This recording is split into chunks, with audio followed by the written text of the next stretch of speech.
Bom dia, pessoal. Pedro Cunha, da PGC Soluções Imobiliárias, estrategista e conselheiro imobiliário. Estou aqui hoje para falar com você, proprietário de terreno. Como vender o seu terreno? Quais alternativas, quais possibilidades e o que seduz os compradores de terreno? Em especial, os compradores que estão buscando empreendimentos residenciais e comerciais, que eu vou falar sobre essas particularidades hoje para você. Bom, se você recebeu de herança, tem um terreno, ou tem uma casa antiga, ou tem um galpão que tem vocação para imóvel residencial e comercial, bom, o teu público-alvo são as construtoras. E dessas construtoras, eu vou te falar quais são as formas de negociação que essas construtoras praticam, porque elas só compram os terrenos de acordo com o potencial que nesse terreno pode ser construído. Então, o valor desse terreno, primeiro pilar fundamental da gente construir o valor de um terreno, é o potencial que é permitido ser construído nele. Esse potencial geralmente é multiplicado pelo tamanho do terreno versus o índice de aproveitamento que a prefeitura dá no seu zoneamento, no seu licenciamento.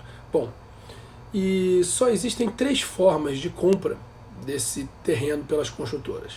A primeira delas é por dinheiro, caixa, cash. A segunda, por troca de unidades a serem construídas no local, que a gente chama de permuta ou permuta física.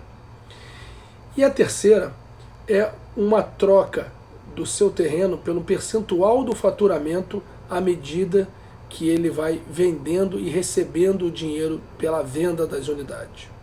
Bom, a primeira parte, a parte financeira, a parte em dinheiro, as construtoras 99,9%, por justamente valorizarem o terreno de acordo com o potencial que ele tem, ela só consegue te pagar aquilo mediante uma confirmação dessas premissas, que estão na lei.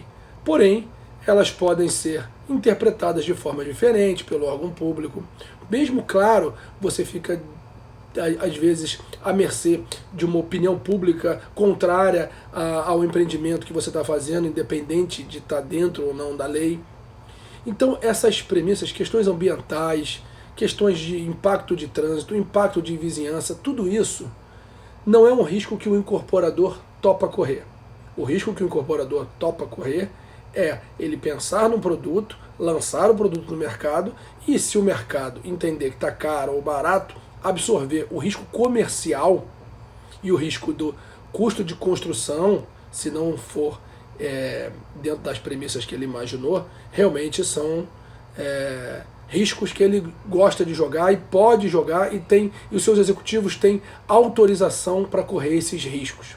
Porém, o risco de aprovação, de comprar um negócio que possa parecer que vale porque o potencial dele é alto, mas não se consegue confirmar a partir de uma aprovação de um projeto, esse risco ele não topa correr. E ele só vai querer te pagar esse valor depois de aprovar o projeto em todas as instâncias governamentais. Então, uma dica para você que está querendo buscar o dinheiro mais breve possível: faça um projeto. Pegue as condições edilícias, contrate um profissional que consegue extrair do seu terreno o potencial máximo para a vocação certa, com eficiência construtiva correta. Também não adianta encher de unidades terrenos com vocação, às vezes mais econômicas, que a eficiência do projeto pesa na hora de você conseguir equalizar o preço de um terreno. Porque o preço de um terreno nada mais é que a receita total das unidades, o potencial em metros quadrados multiplicado pelo preço por metro quadrado, isso dá a receita total, chamado de VGV, volume geral de vendas, ou valor geral de vendas. E é um percentual dele que se consegue pagar num terreno, desde que o custo de construção também seja equilibrado. Não adianta você construir muito e vender pouco, se for um projeto pouco eficiente. Então, para as camadas mais econômicas, não adianta você colocar um monte de unidades que na hora que você vai colocar a vaga de garagem, você vai ter que construir muitas garagens.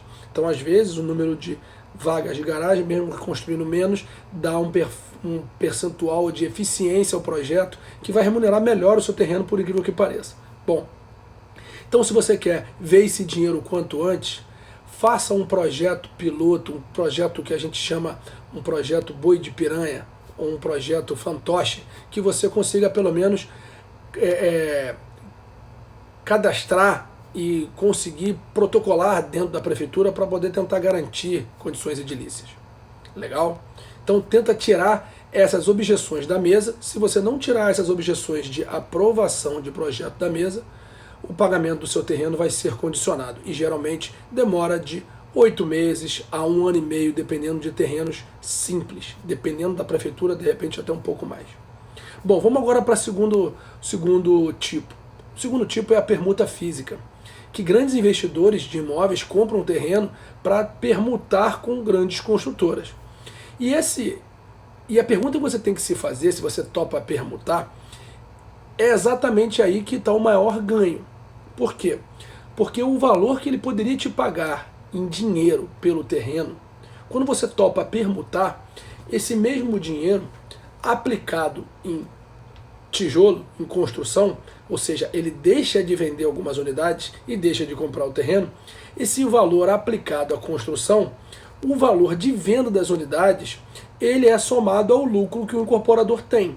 Então é uma forma de você, dono do terreno, surfar no mesmo lucro que ele pratica, com alguns cuidados. E aí você tem que ter muito claramente qual é o seu objetivo de liquidez com essas unidades.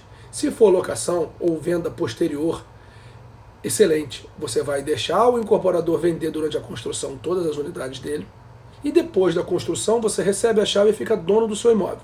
E faz dele o que bem entender. Aluga, vende pelo preço que quiser. Ele é seu, está entregue. Agora, se você pretende dar liquidez dele durante a construção, enquanto a gestão de vendas, enquanto existe o risco comercial do prédio, está lá, saiba que tem algumas regras.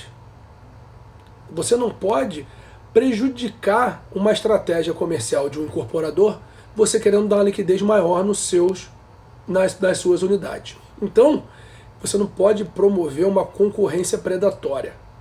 E uma outra coisa, você também não pode querer usufruir de um esforço de vendas e de um recurso que ele coloca, às vezes até a fundo perdido, percentualmente, uma verba de marketing que serve para colocar stand de venda, treinamento de corretores, apartamentos modelos, book de venda, treinamento, mídia, todo esse esforço de colocar clientes dentro do stand de venda. Se você for usufruir disso, desse esforço todo, você tem que remunerar esse construtor de alguma forma. Você pode até combinar com ele que ele pode gastar o marketing da verba como um custo fixo, porque ele vai ter que fazer, e você pode reembolsá-lo percentualmente num pedaço do seu apartamento vendido, usufruindo disso. Porque depois de pronto, você não vai ter mais stand de venda para usufruir, você não vai ter mais ar-condicionado pago, não vai ter mais book, não vai ter mais campanha, não vai ter mais anúncio, não vai ter mais uma série de investimentos que o incorporador faz para vender as unidades dele. E imagina se ele faz um lançamento com esse investimento todo, ele tem um prédio de 100 unidades, ele dá 10 para você e 90 para ele, e você, na hora do lançamento, você vende 8, ele vende 2, e você usufruiu desse desembolso todo dele. Não é justo, né? Então, isso tem que ser muito bem combinado. E uma outra coisa que tem que ser muito bem combinada é a regra de liquidez. Muitas vezes o incorporador parte vendendo antes, os corretores preferem vender o dos construtores por uma série de questões, segurança, garantia, análise de crédito, e enquanto o permutante talvez possa ter menos estrutura para poder dar atendimento a esses clientes. Bom, isso é uma regra que você tem que decidir na largada, depois não adianta chorar. Legal? Bacana? Vamos para o terceiro. O terceiro, a permuta financeira, nada mais é do que um percentual financeiro daquilo que ele recebe. Então, se ele vendeu parcelado em 100 vezes, você vai receber 1%, uns 100 avos de cada parcela daquela que ele receber, e você tem um percentual desse faturamento, que pode ser bruto ou líquido, descontando de impostos e também da taxa de marketing e comissão. Bom, esses são os cuidados que você precisa ter. Um grande abraço, Pedro Cunha, estrategista e conselheiro imobiliário. Mais uma dica para você, dono de terreno. Grande abraço.